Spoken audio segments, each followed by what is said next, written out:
You're listening to Packers Talk Network. Packers Talk. Do you want to experience the thrill of a Packers game at Lambeau Field? If so, be sure to get your game tickets from the longtime trusted source in Wisconsin, Ticket King. Visit their locations in Milwaukee and Green Bay, or just go to their website, theticketking.com. Again, that's theticketking.com. This is Titletown Sound. Prepare yourself for overwhelming intelligence. He's going to look like Gronk riding a unicorn carrying a lightsaber. I know how toast works. Clay Matthews, Squirrel Whisperer. Your squirrel naming game is not strong. The turd cheeseburger could come back. Well, if one of us wants to pee on it, sure. I'm not bailing you out on that. I was acting unprofessionally. I'm just here to ruin things. Welcome once again to Titletown Sound, episode 77. This is what I'm calling the Victor and Florence Van Evenhoven edition of the show. What? Van Evenhoven. There we go. Is that our Swedish sister team? I don't know, but I'll explain that in a moment. On the show today, so I don't forget to mention who's on the show, we have Jeremy VanderLinden. Jeremy, how are you? I'm great, Bobbo. Fantastic. James Korsmo also here. How are you, James? I am about as good as I can be right now. All right, and Bobbo, of course, here. For those of you who don't know who Victor and Florence Van Evenhoven, I really hope I'm pronouncing that right, the city of Green Bay bought 48 acres of farmland from them in 1956 for $73,305 so that they could construct a new city stadium, which, of course, is now Lambeau Field. And I read that this week, and I wanted to give them a shout-out. That's great. You know, we should name the podcast ever more important stuff, like, from now on. Yes, the Van Evenhoven Hour. I think that'd be a great name for the show. On that note, on this edition of the show, episode 77, James sells seashells by the seashore. Jeremy's shirt shop sells pre-sunk... Dang it! Ugh. You fail. You fail. Screw it. Nothing happens on this show. Let's get right into it. It was the second one. I knew it. Anyway, I decided to try to get ambitious for the opening to distract myself from the game that we watched this week. Immensely frustrating, and I can't believe I'm going to ask this question at all, let alone after week 2. But is Aaron Rodgers broken? Is there something just fundamentally wrong with Aaron Rodgers at this point? And Jeremy, I will throw it to you first. Do you think Aaron Rodgers is broken? And if so, can he be fixed? Yes and yes. This has been going on for a while, probably back at the beginning of last year. But Aaron Rodgers, I was going through my film breakdown, and on every pass, now to be clear, I'm not completely through the breakdown yet. I'm just about through the first half. But on every pass, regardless of how the pocket looked, if he had a clean pocket or not, he was throwing off his back foot. His footwork is atrocious all game long. Ben Fennell today, a lot of Packer fans know him. He does X's and O's stuff on Twitter. He does good breakdown stuff. He actually works for the Eagles, but he's a Packers fan, and so every week he'll go through the Packers film. He said that Aaron Rodgers' play going back to 2015 is similar to that of Johnny Manziel. Yep. So a mobile quarterback with a big, strong arm, but he's skittish, and his technique is poor. So that can be fixed, yes. Who can fix it, how, and when? Those are the important questions. Can this coaching staff fix that issue? I don't know, because it's been going on since last year. I don't know that he's listening to anyone at 1265. I don't know that that's happening. Well, James, do you think Aaron Rodgers is broken? I think if he's not broken, he's darn close to it. He's as broken as we've ever seen him. The good news is, though, is I think he's going to get it together. I think he's not only is he fixable, I think he'll be fixed sooner than later. just based on his career, he thrives on adversity, and I don't know that he's ever faced adversity like this before because he's making it himself, which is profound and not anything like I'd normally say because it's not nearly as silly. But he's at a point now where he's got to make a decision to either take advice and be coached or continue to suck. And I hope that he's not so obtuse that he wants to continue to suck at the expense of tuning everybody else out. That's my biggest fear with him, is that he's screw it. I'm going to do what I'm going to do. I disagree. I disagree that it'll be fixed soon, because I think that this stems back to last year when Mike McCarthy decided that they didn't need an individual for quarterbacks coach and an individual for a wide receivers coach. He combined the two. And I think Aaron Rodgers wasn't quite getting what he needed at that time, and I don't think he's getting it now. And even if he is, I don't think he's listening. Here's the thing. I have a theory on this. I think Aaron Rodgers has bought into his own legend. I think that Aaron Rodgers, and we've heard him say this many times, he has worked on his upper body so that regardless of his footwork, his upper body functions the way that it should when he's throwing the football. I think he's convinced that that's something he's mastered, and I think he's let the footwork slip because he thinks I can make these throws without concerning myself with that. And now it's not happening. Now that's just a theory, but how many times have we seen him come out in the media and talk about his upper body work that he's done and how he trained himself to use his upper body as if his feet are planted? I think I don't know that the guys on the staff right now can get Aaron Rodgers' rein back in, because if they could have, they would have done it last year, because this stuff's on tape. It's not like they're not seeing it. The Packers know what he's doing. They know what's wrong with his game. And if he did it all last season and he's got it going on now, I think he's broken, and it might be a while before he gets it fixed. Now, it is only week 2. It could, well, we're going to week 3 now. It could just be the fact that he didn't play in the preseason. I hope. But I doubt it. It could be, but I doubt it. I think that he's still struggling with the same issues he struggled with last year, and I think that those issues stem from a coaching staff that doesn't know how to control Aaron Rodgers anymore. He's not listening, he's doing what he wants to. And how often are we watching a Packers game where Aaron Rodgers just looks mad the whole game? Every game. Yeah, He doesn't look like he's having fun anymore. He's usually screaming at somebody. Like, for example, J.C. Treader this week, Rodgers thought he should have snapped the ball. Now, we know that Rodgers will yell at guys on the field. He does it all the time. I don't think he should, but he does it. I think if that's something you want your center to pay attention to, when the defense jumps off the ball too soon, you want him to snap the ball, then you wait till after that drive's over and you go to him on the sidelines and say, hey man, this is the way I'd like to handle that. And screaming at the guy on national television makes you look like a jerk and probably doesn't make him very happy and probably doesn't make him want to play for you or with you. I think Rodgers' attitude is poor. It has been poor. We watched it all last season. I think the only happy moment we saw from Aaron Rodgers last year was the Hail Mary in Detroit. So something is broken. It's not just his mechanics either. He's unhappy. My theory on him being unhappy is that he does not like what Mike McCarthy is running. I don't think he likes where the offense is. They used to run more of a dink and dunk West Coast offense. They're still throwing outside the numbers.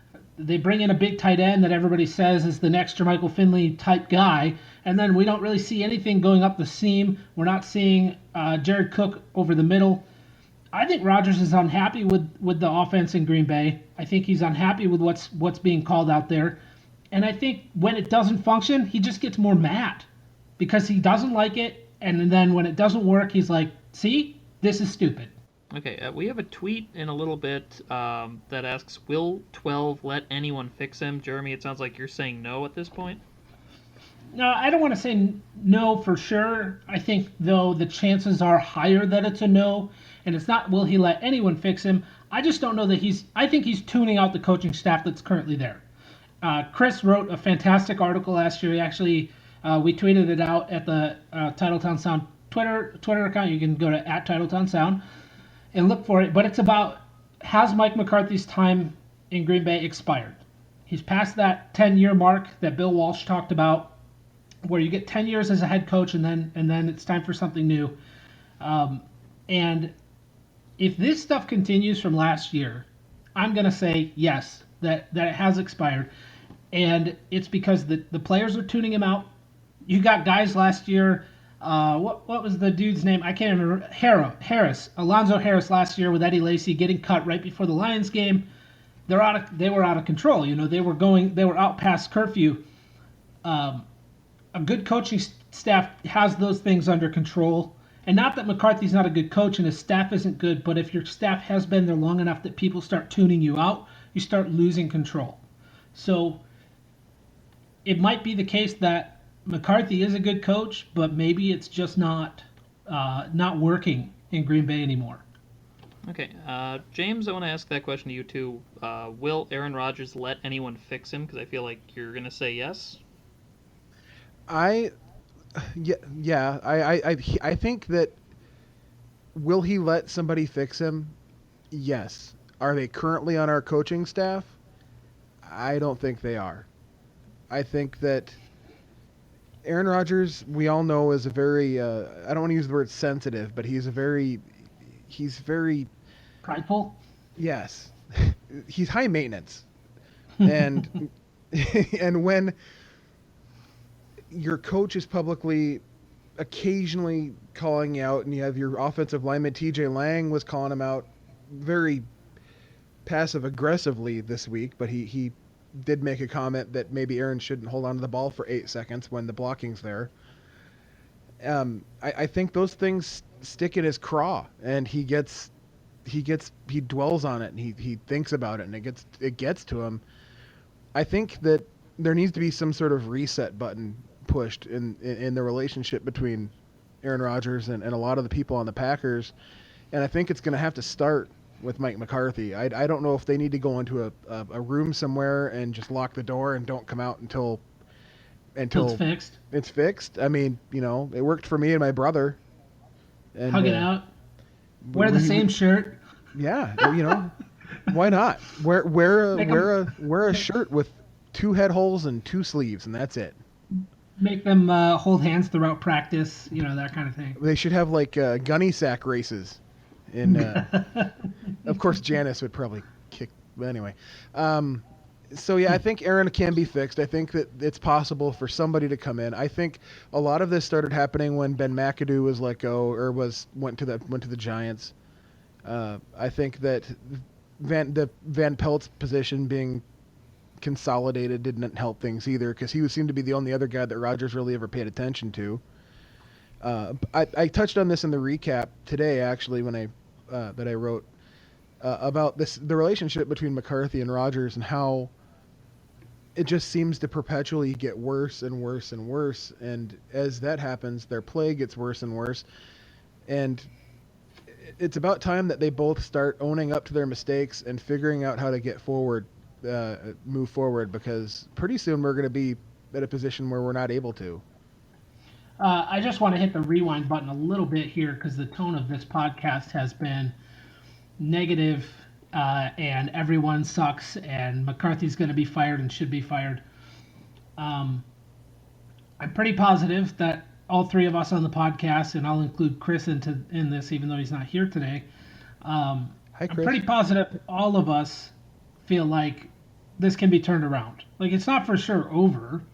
But it's more of a matter of, like, if there's a continuation of these things, there's got to be a change. It's as simple as that. If Aaron Rodgers continues to play with such poor footwork, and not only that, holding on to the ball too long, seeing guys open and not firing, if he continues to play in that way, there has to be a change. And it's not going to be Aaron Rodgers that gets sent off somewhere. It's going to be Mike McCarthy who gets fired. So I still think there's time to turn it around. I don't think that they're going to be able to rein him in, but I still think it could happen. I just don't think the percentage is in favor of that. So I don't want to be too, I don't want to jump off the deep end. It's only been 2 weeks. The Packers are still a really good team, full of a lot of talent. with a lot of potential to be great. The question is, can the coaching staff rein it back in? I hope so. It's not completely out of the question. Okay, I gotta jump in and ask this question then. Here. Because we're talking about Mike Bobbo? McCarthy and the coaching staff in general. I guess I want to ask the point blank question: is McCarthy losing the team right now? And let's project into the future here because we have an early bye week. If the Packers are, let's say, still playing at the same level basically they're playing at now, after week 4, when we're looking at the bye week, would you be particularly concerned that Mike McCarthy is losing this team in the locker room? Because winning is great. There's been a lot of winning in Green Bay. But when you're not winning championships, I think that the messages probably start to grow a little repetitive and a little bit stale. So, James, do you feel like McCarthy may be actively losing the team? And would you be concerned about, if they're in this same place in 2 weeks? I think that if he hasn't lost the whole team, he's losing or lost his starting quarterback, which I think is probably not an optimal way to start getting your team back. However, I don't think he's lost the whole team. I think that he has his supporters there. His play calling is insane, and it makes me want to throw my ottoman through my television when I see Eddie Lacy running perpendicular to the line of scrimmage, or parallel to the line of scrimmage. Geometry's hard. I don't know if you guys have ever done geometry, but it's difficult. I just avoid those words. Those are big words. I just don't use them. Yeah, geometry, like what's the capital of France? Geometry. Anyway, if we lose the game, if the Packers lose against Detroit, then all bets are off. It's full steam ahead into the abyss at that point. And I will avoid social media like it has some sort of virus forever. But and we'll have to wait and see. It's kind of a lame answer, but I think it's going to wait and see. And I can envision several scenarios where Mike McCarthy does not come back to the Green Bay Packers next season. I'm going to jump off the deep end completely. Okay, no, I'm not going to jump completely off the deep end. I want to, though. I have liked Mike McCarthy as a head coach. I think he's done a fantastic job in Green Bay. There are times where I want to gouge my eyeballs out, especially that stupid toss play, the halfback toss that they're running with Eddie Lacy now. They used to run with John Kuhn, which what is that? What is that? And he used to do that all the time. He'd toss it to Kuhn, or 3rd and 1 draw plays out of the shotgun with John Kuhn. And now he's just doing silly things with Eddie Lacy. Stretch plays with Lacy. Just put your fullback in, call some power runs, and just pound it up the middle and watch Eddie Lacy destroy everybody. Why do we have Aaron Ripkowski if we're not going to use him? That's a better question. Yeah, why have a fullback on the roster at all if you're not going to use him? He played 2 snaps. Now, he's good on special teams, but you don't carry a fullback on your team just because he's good at special teams. You fill another roster spot in positions you're going to use. So back to the question, though, has Mike McCarthy lost his team or is he actively losing his team?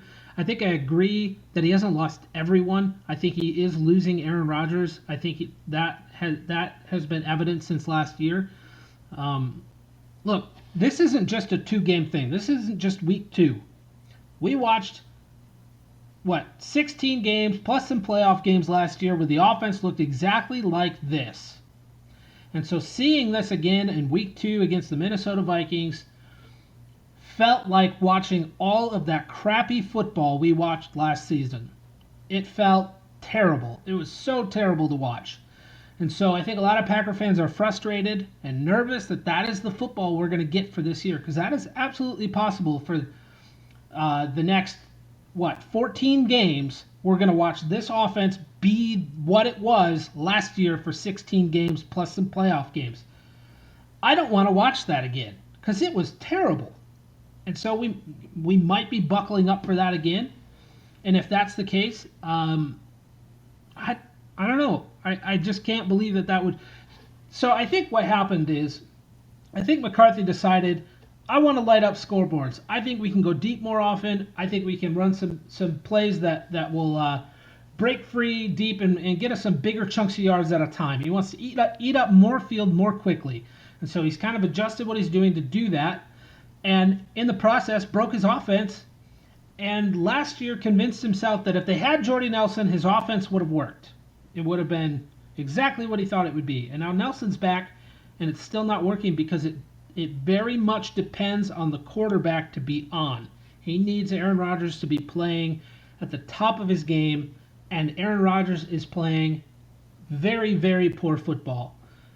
I don't think that it's helping making some of the decisions that he's made with the play calling, like I said, and the Josh Sitton cutting. I know that Ted Thompson plays a role there. That's not Mike McCarthy necessarily, but with Josh Sitton being cut and guys on the team being close friends with him, that will create an issue in a locker room where the players feel like they don't necessarily want to follow the leaders as a whole of their football team, the whole front office, the coaching staff. Now, how much of that is true, I don't know. It's all speculation at this point, but I think Mike McCarthy is losing his voice in the locker room. All right. I wanted to talk about play calling. A particular play we wanted to talk about, the 4th and 1 call. Packers fairly deep into Minnesota territory, decide to go for it on 4th and 1. Going with a running play with Starks. And Jeremy, I'll throw that to you first. Your thoughts on that particular play, and what swear words did you use when they didn't get the first down? I didn't use any because I was dumbfounded. I just okay. So it's 4th and 1. I think hindsight's 20/20. When they don't get the first down, everybody looks back later in the game and says you should have taken the 3 points. But if they got the first down, everybody would have loved it. If that drive ended in a touchdown, people would have been very happy with the way that turned out. And I have a theory on why they called that. I think McCarthy didn't want to get into a game of running the football with the Minnesota Vikings, because that dirty, gritty football, that's the football the Vikings win. That's the football they hang in and they win. I think he wanted to put as many touchdowns on the board as he could, and he wanted to make the Vikings chase them. So he took a shot. He took a chance. However, you have Eddie Lacy on your team. He runs everybody over in front of him. He can gain a yard. And you have a fullback on your team. You don't put either of those guys on the field, and you run with James Starks out of the shotgun on a huge play on 4th and 1. I don't understand. It's players, not plays. He's calling his plays because he believes in them and putting personnel on the field that don't execute the way that it needs to be executed.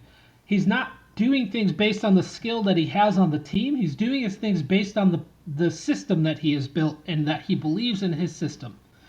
And I wholeheartedly disagree with the decision to put James Starks on the field there. All right. James, your swear words of choice? Well, I could go into a long drawn-out story of how you probably don't want to be around me during Packer games because I tend to get loud and things get thrown and occasionally glass gets broken, just once or twice. I understand.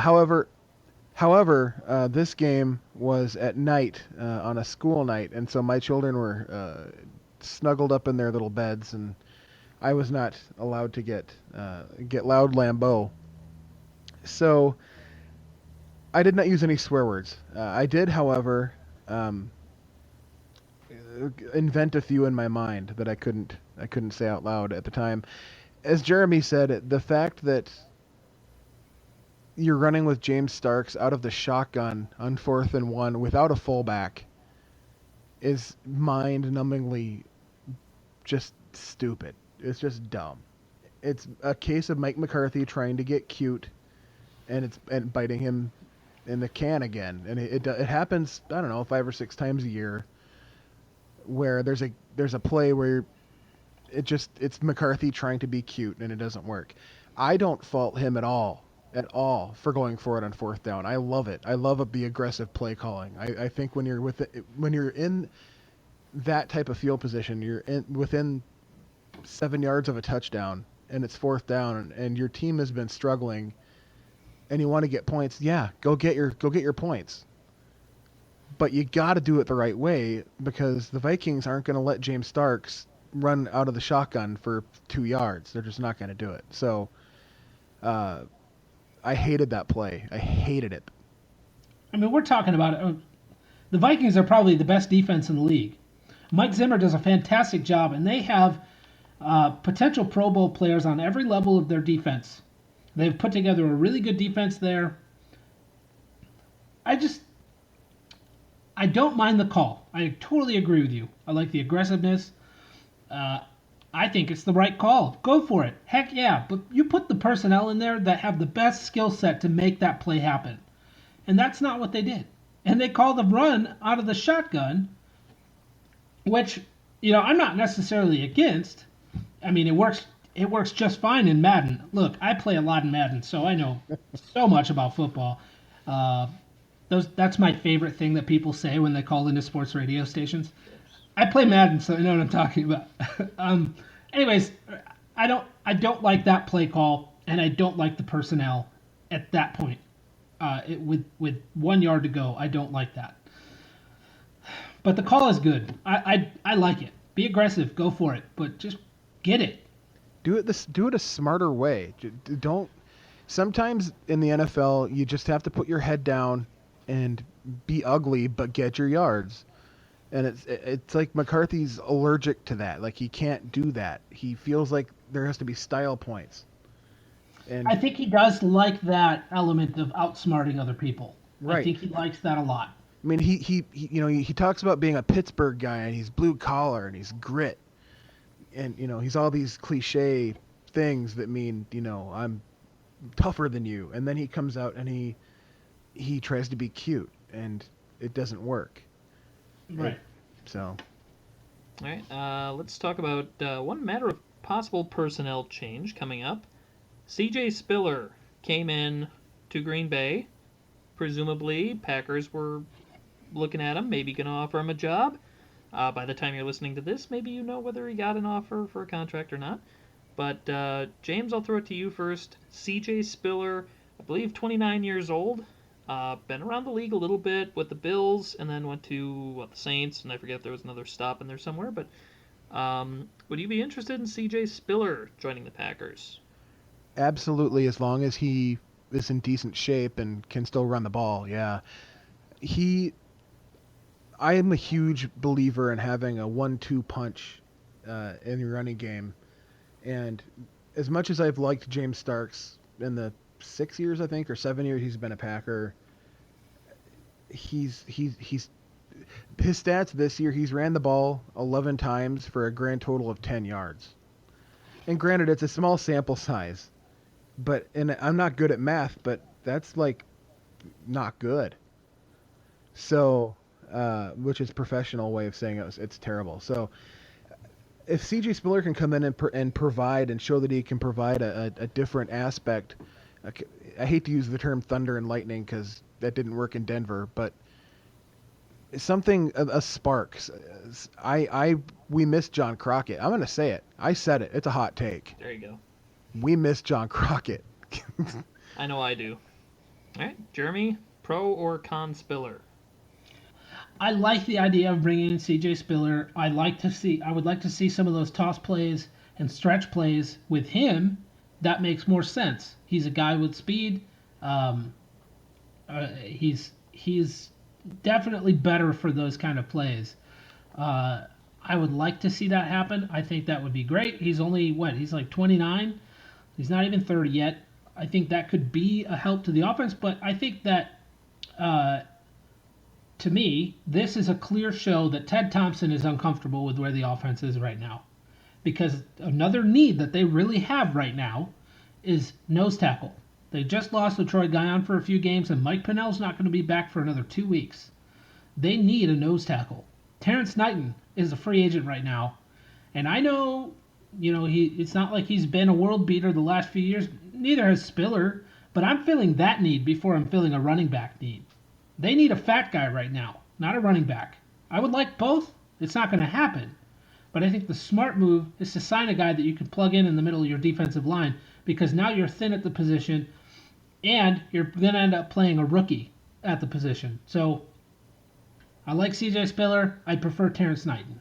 My guess is that if I had to posit one, is that if Guyon's only hurt for 2 weeks, well, it's the Lions then the bye, so the Lions don't have a very strong running game.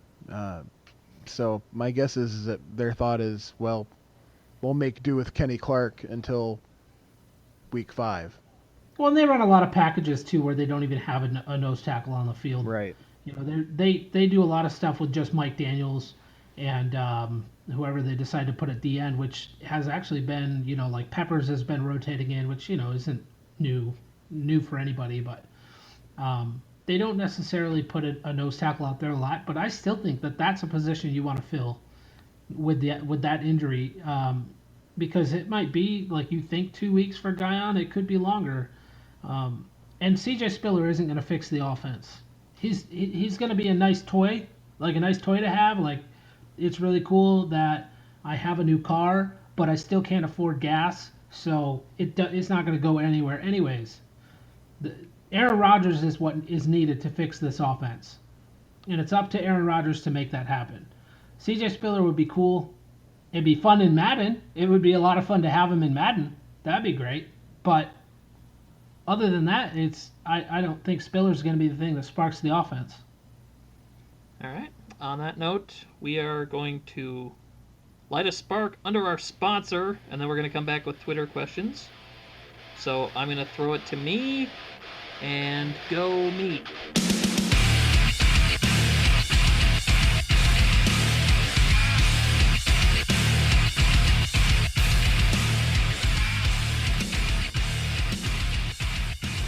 Thanks, me. Well, it's time to tell you a little bit about our homies at What's the Score, the sports news quiz again. On What's the Score, they test the knowledge of panelists and listeners alike, asking questions about statistics, recent events, and those memorable quotes we seem to be hearing just about every week now from the world of sports.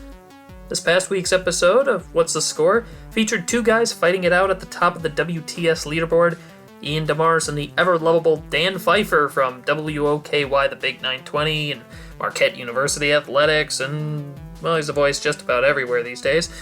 Upcoming shows of What's the Score are slated to include Mr. Pfeiffer, Armin Sarian, also from 920, and there's some other excitement coming down the bend with October's shows as well.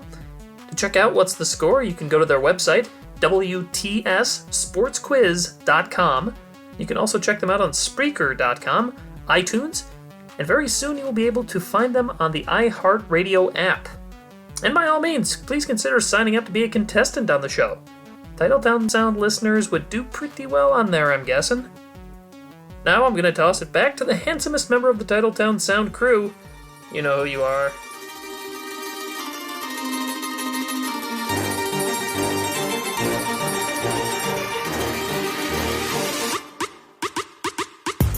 You're soft, you're sloppy. They calling me Poppy. I'm rolling in bands, you riding around, and I'll beat up jalopy. They don't. Pros want a cop, but they are just not. Oh, thank you, Mead. So, what a kind guy. I like when I do reads for What's the Score. It's very nice. Time for Twitter, guys. You ready? We got some hot takes coming in on the Tweetar machine, and we're running a little long on time here, so we'll abbreviate things a little bit. I gotta ask you guys this one from @Pack_Rules1978. Is it possible Aaron Rodgers is actually resisting acting out when he knows Mike McCarthy's play calling needs variety, thus falling on a sword? James, I'll throw that to you first. Absolutely not. If this if this is him falling on the sword, I would hate to imagine him acting out, because he'd be swinging a sword. That's what he would be on the field just throwing his helmet, like he'd be like Kyle Turley, and like oh my god, it would be there'd just be bodies everywhere. We all know Aaron Rodgers is I love the guy, and I would love to hang out with him, but he's a brat, and he's our brat, so we love him. I said brat, not Brett, brat, but we love him, and no, there's no way he's not capable of falling on the sword. He'll that thing in McCarthy's. Whoa! I'll be deleting that. I will be deleting that from the podcast. So much. Deleting what? I don't know. I don't. Any terrible references? I'm so sorry. That happened way before I knew it was gonna happen. Like I didn't. That's great. Yeah, that's what you say all the time, I'm sure. Shut up, Bobbo. I'm just gonna beep it out in the podcast. Like it's still gonna be.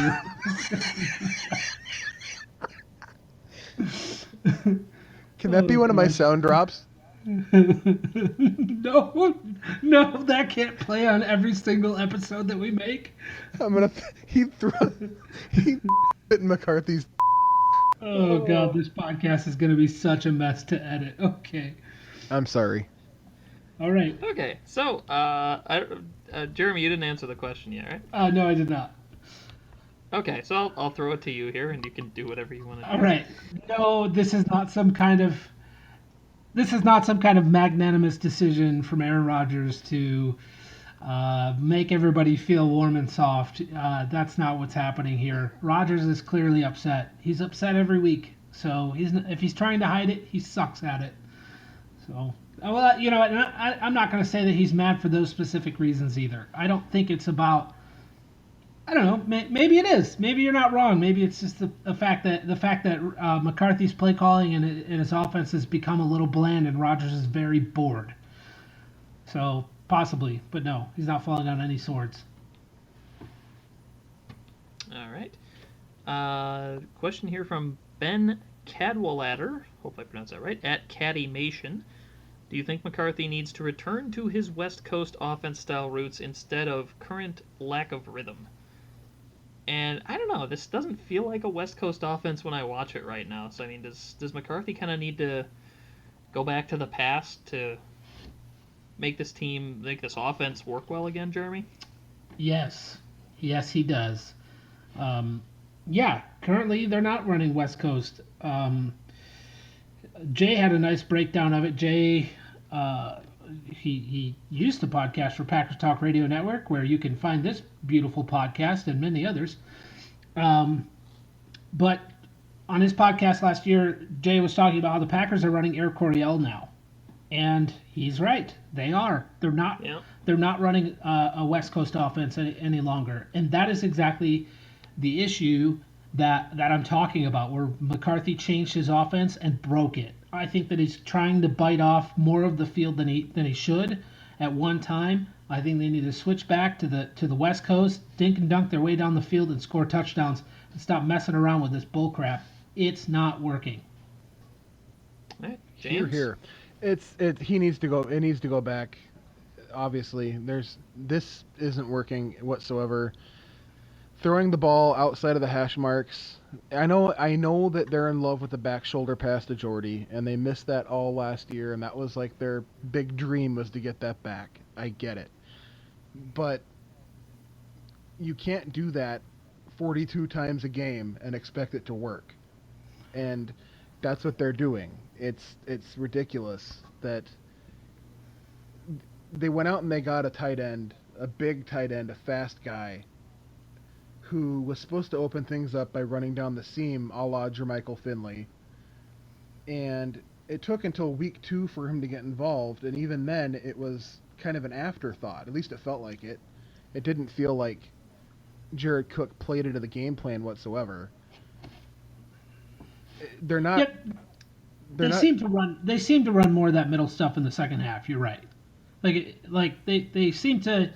In the second half, that's when McCarthy started doing some more stuff over the middle. You saw more slant routes. You saw crossing routes over the middle, and you saw Jared Cook get involved. But right. Too little, too late. I mean, just not enough. If you think back to all the 2011 through 14 Packers that everybody seems to be clamoring for, the big bombs to Jordy, down the middle of the field. And what got those to happen? What allowed that to happen? The offense where they would dink and dunk for 3 or 4 downs, and then they'd send Jordy flying, and he'd be there because the defense had to honor the short routes, the middle routes. Right. That's how it worked. And they don't do anything anymore to keep defenses honest. Defense knows they can put a single safety high, and he'll probably never even see the ball. Okay, so let's talk about that for a second. Something I did notice on the film, and like I said, I'm not fully through it. Defenses, the Vikings did not respect the Packers' passing game at all from the beginning of that game. They ran single high safety most of the game. They brought Harrison Smith down into the box a lot, and they dared Aaron Rodgers to throw the football. They dared him to. And he had guys open all game long. I saw one play where Jordy was open from the second the play started. You knew that he beat his man.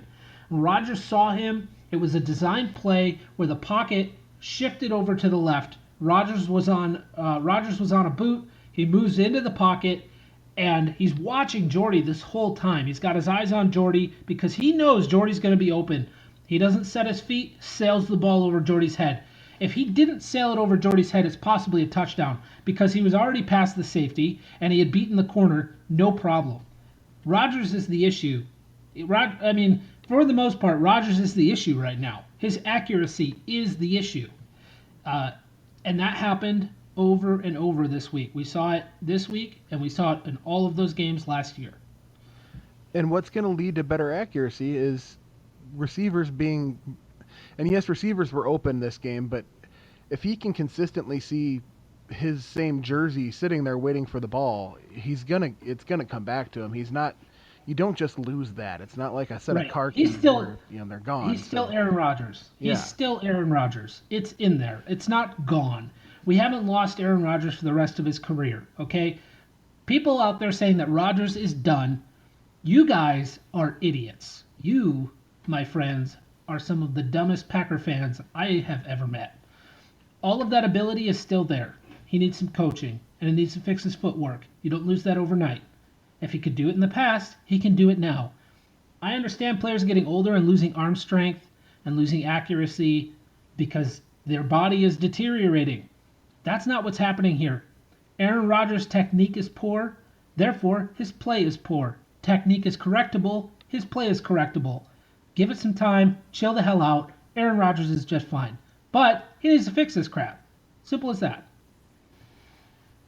All right. Last couple Twitter questions before we wrap up here. At Chedlocks, shout out to Chedlocks. Do Packer fans really believe everything should be perfect from wire to wire as long as we stay healthy and peak at the right time? Seems like that's a nice sort of calm way of looking at things, Jeremy, isn't it? It's more calm than should they be perfect? It's more calm than I've been for this whole show. No, they don't need to be perfect. It is about, in a lot of ways, it's about getting hot at the right time, which can still happen. This all can be corrected. And by the time the playoffs come, Aaron Rodgers can have his footwork back together and things can be running the way that they used to. I believe that can happen. Are they going to do a full-fledged offense revamp in the middle of the season? No, that's not going to happen. They're going to have to figure out how to win with what they have. So Aaron Rodgers needs to correct his footwork, and then when the right time comes, they could get hot, and they can still win the Super Bowl. So absolutely, it doesn't need to be perfect. Yeah, happened when they won Super Bowl 45. A lot of injuries, got hot at the right time. James, what do you think?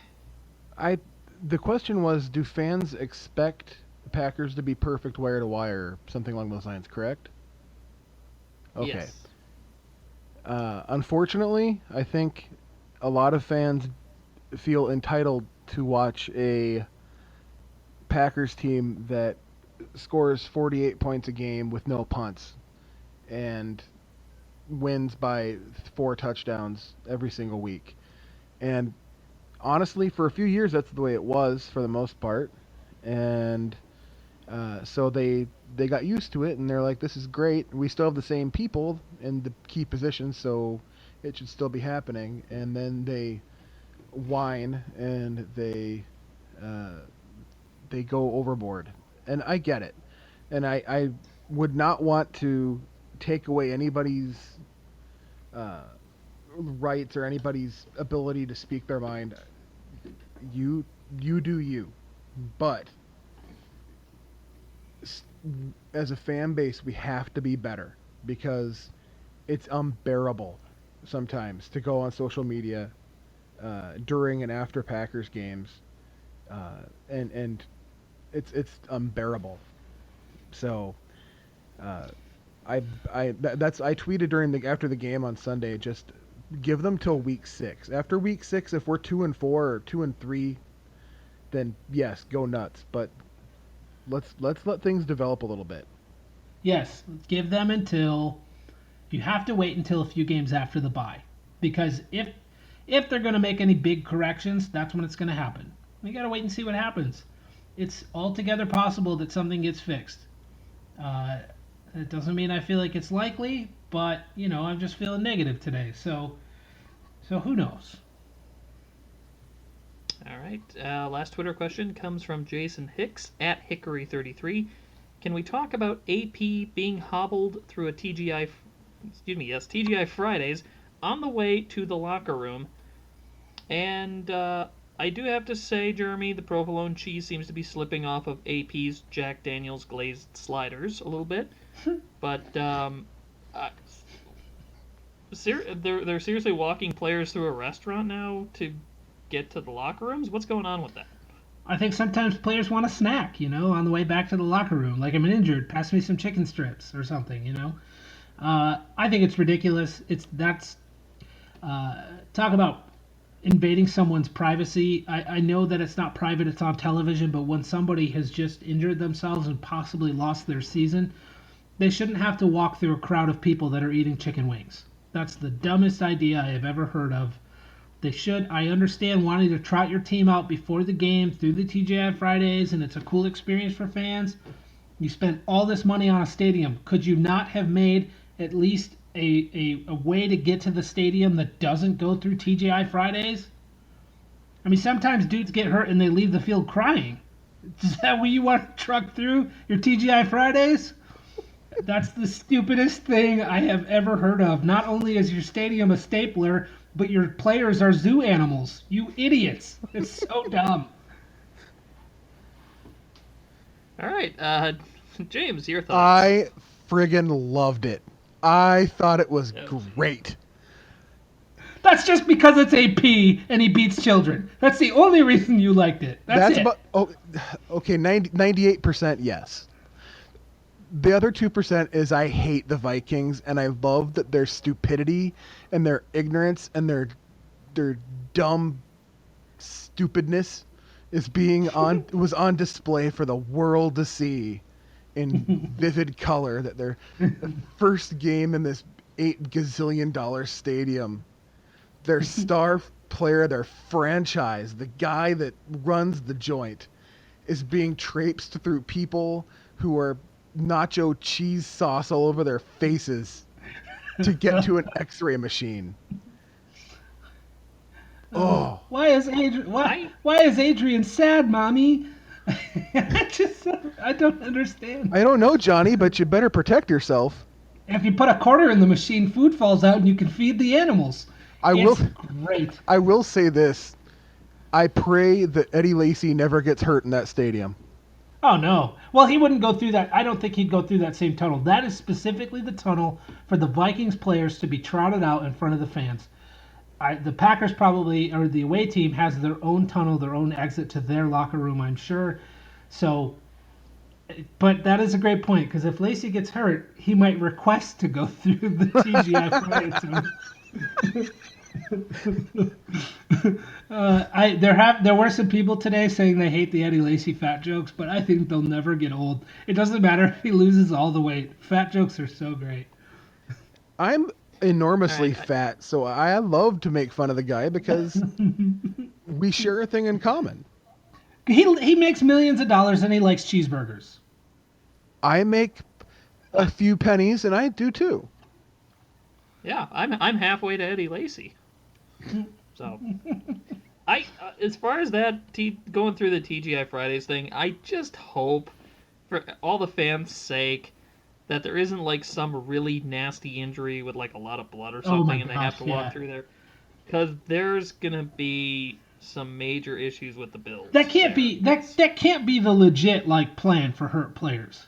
Like that. There's got to be another. There's way. got to be another way out, and they went through the TGI Fridays, and while they're walking through, thought to themselves, "Oh, this was a bad idea." And now this week, they're all going to get instructions on how to find the other tunnels to get out. Like, it can't possibly be the one way to the locker room. It cannot be. God, I love it. I hope so. I hope so much. What a garbage team. Well, on that note, let's start looking ahead to the Detroit Lions before we get kicked off the internet. Main thing, I don't know how much you guys have been able to look at the Detroit Lions and kind of see what they got. One thing I noticed today was Aaron Dobson, wide receiver formerly of the Patriots, is in, and Andrew Quarles, former Packer, is out. So there's that little tidbit of news. Jeremy, any general thoughts on the Detroit Lions before we get to true false? I think the Detroit Lions still have some really good players on their defense. DeAndre Levy, Darius Slay, some really good pieces there. And they're still able to get after the quarterback. So, if the play doesn't progress for the Packers on offense, this is not a shoe-in for a win. So, and I think the Lions offense can still score. They can still move down the field and score without Kevin Johnson. So this could be a tough game. All right, James? I agree. The defense is still good. It's still Levy especially is. I worry about him some, but it's because of his beard. It's the beard. Men with beards are just statistically more tough. It's true. But their offense is still run by a guy named Jim Bob Cooter, so they got that going for him. And they still have the biggest meathead on the planet slinging the ball at people's sidearm. So it's beautiful. Congratulations. I forgot about Jim Bob. Yeah, Jim Bob Cooter. And then after the game, he's going to go run moonshine.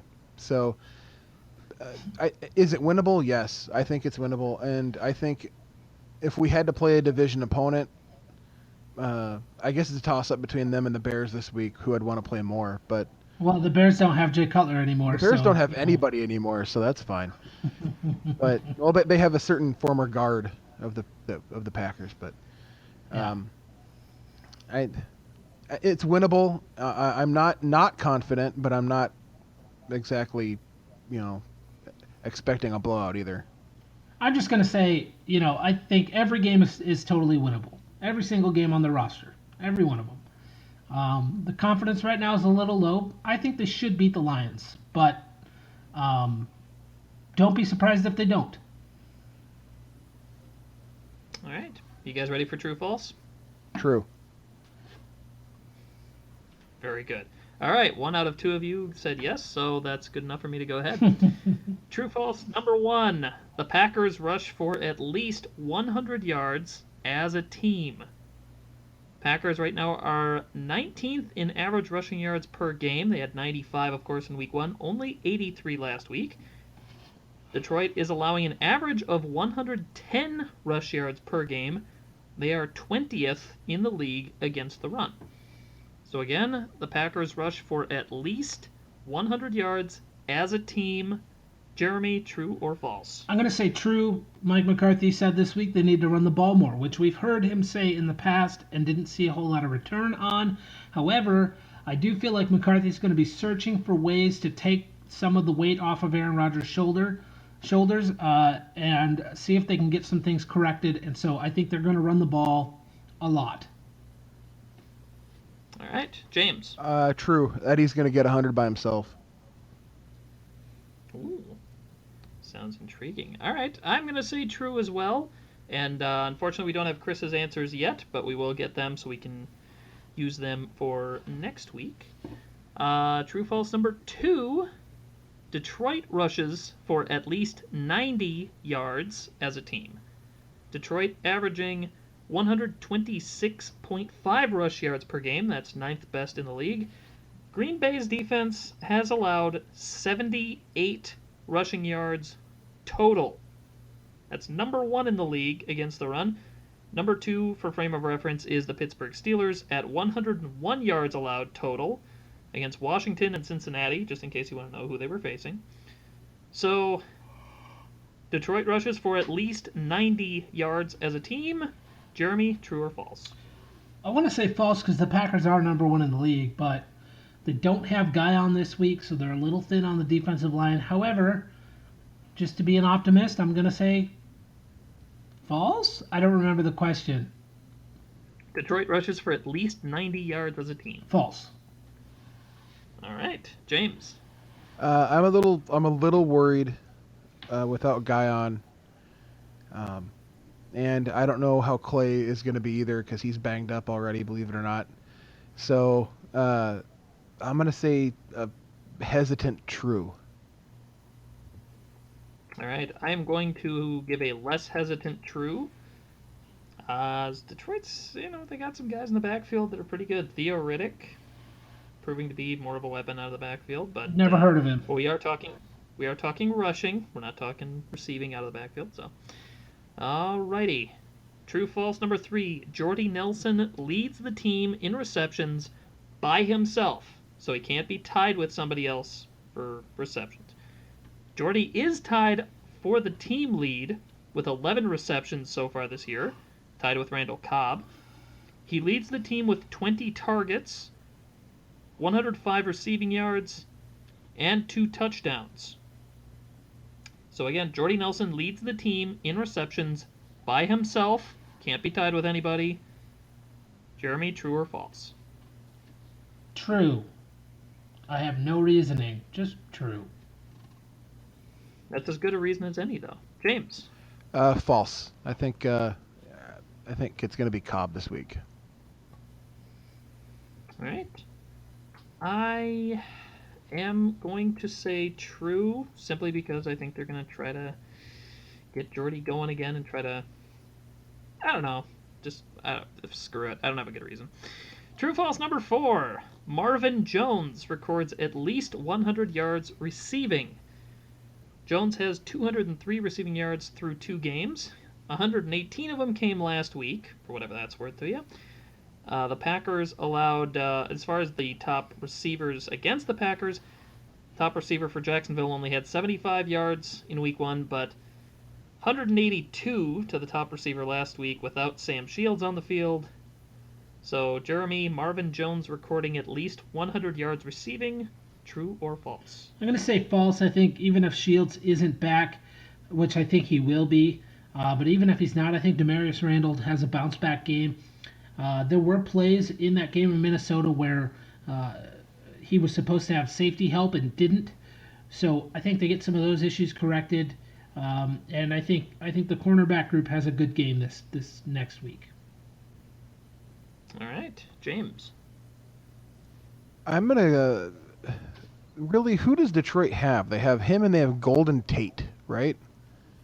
And Eric Ebron yes. And Aaron Dobson just signed. And Aaron Dobson, who came in off the street. So. And Baby Jesus. Oh, they have Anquan Bolden. Don't forget that. Oh, that's right. He always kills the Packers. I'm gonna have to go. I'm gonna say false. I think he's gonna be held under 100. I think whoever has him is gonna hold him. And then somebody else will have a ridiculous amount of yards because that's just how we do it. All right. I hate to agree with you guys again, but I'm going to say false. I'm taking a peek here at the Lions roster.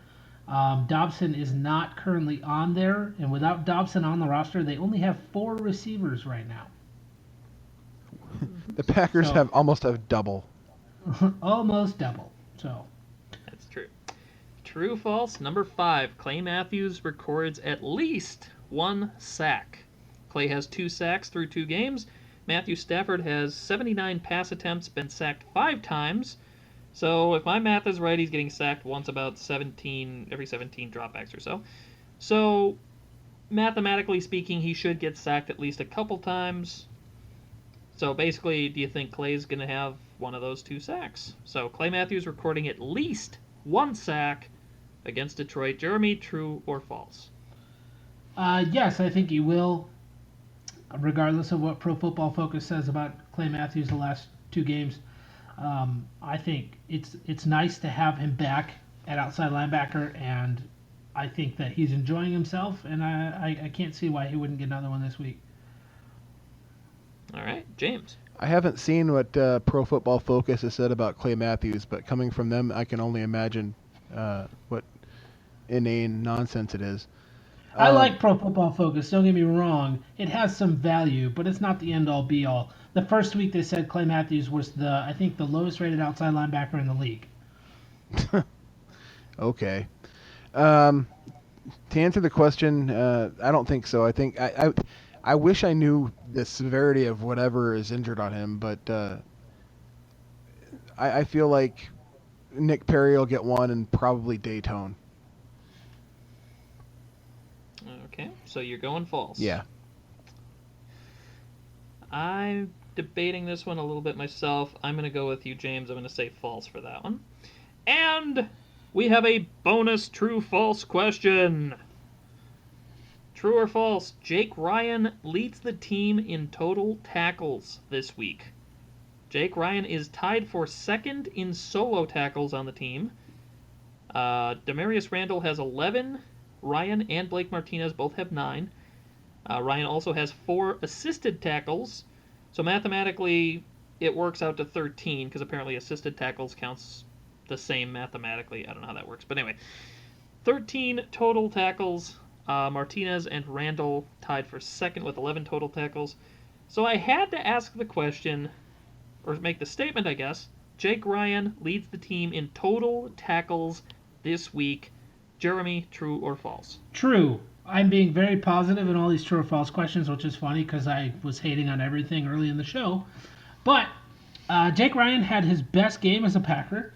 Now, I know he's only into his second year as a Packer, but he did have his best game last week. He improved quite a bit from the first week. I expect to see that improvement continue. I don't know if he'll improve or just continue on with what he did last week.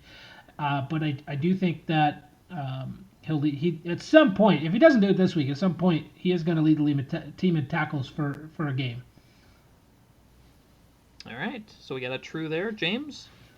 I'm going to go with false on this one. I think when you look at the style of play of the team that we're playing, I'm not sure that they're gonna feed him any opportunities to make a whole lot of tackles. So I'll go with false. All right, I too am going to go false on that one.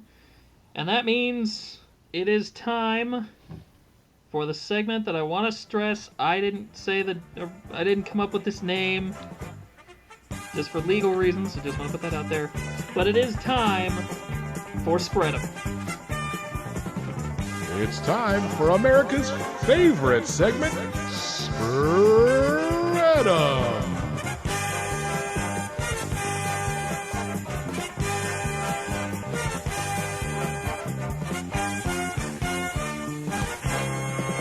Bovada.lv has Green Bay -8 against Detroit, which we were talking before the show. Jeremy, you seem to think that was kind of a high number, and I am forced to agree.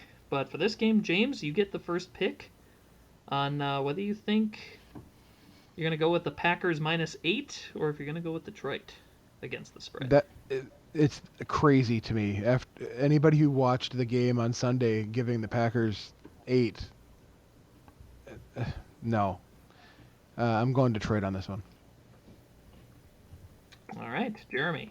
No, I'm going with Detroit too. I think the Packers win, but I don't think that they cover.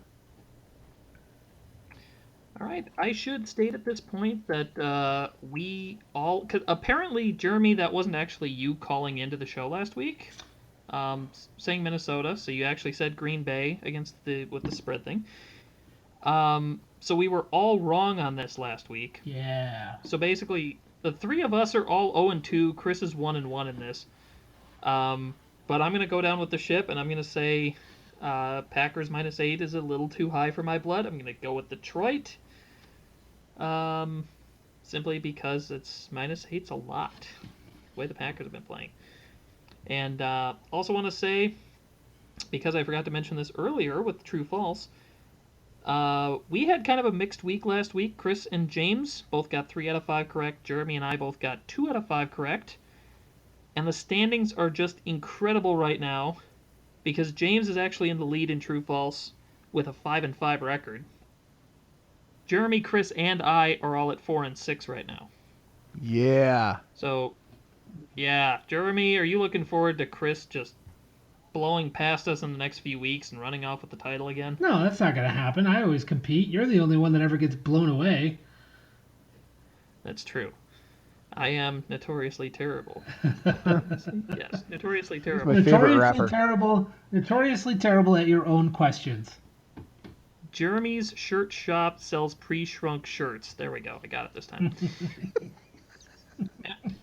And on that note, I believe it's mercifully time to wrap up the show, Jeremy. All right, this has been episode 77 of the Titletown Sound podcast. Thank you for listening to the Overreaction show.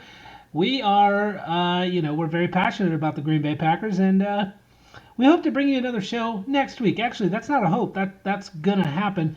You could follow the website. You can follow the show at Titletown Sound on Twitter. You can follow me at TTSO_Jeremy. Bobbo is at That's Our Bobbo. And James is at JKSub20. Thank you for listening to the show. Bobbo, do you have anything to say before we end? I do. Since the Packers are going to be at home, everybody should also be following at PG Doug Schneider, who does the scanner squawk for Packers home games, and it is awesome. Also, especially if the game's not going well, you need a distraction, go for that. Also, look out for the before the game. Look out for the Reds taco truck. They're giving out free beer and tacos. James, you got anything to say before the podcast ends? I would like to give my best to Brad and Angelina. I'm here for you both if you need consoling. Yeah, troubling times. Very sad. If those two crazy kids can't make it, what hope is there for us? There's plenty of hope. Don't worry. Anyone who wears someone else's blood around their neck is probably a little weird. Anyways, thank you for listening to the show. We appreciate you guys coming around. We appreciate you checking out the website. We're going to have the breakdown up later this week. Currently, there's a lot of post-game reactions, so if you want to see some of that, go to TitletownSoundoff.com. A lot of good reactions there. James's recap is up at the website. It's a fantastic read. Usually every week it's a good read. It's pretty funny, but this one is particularly great. So check that out.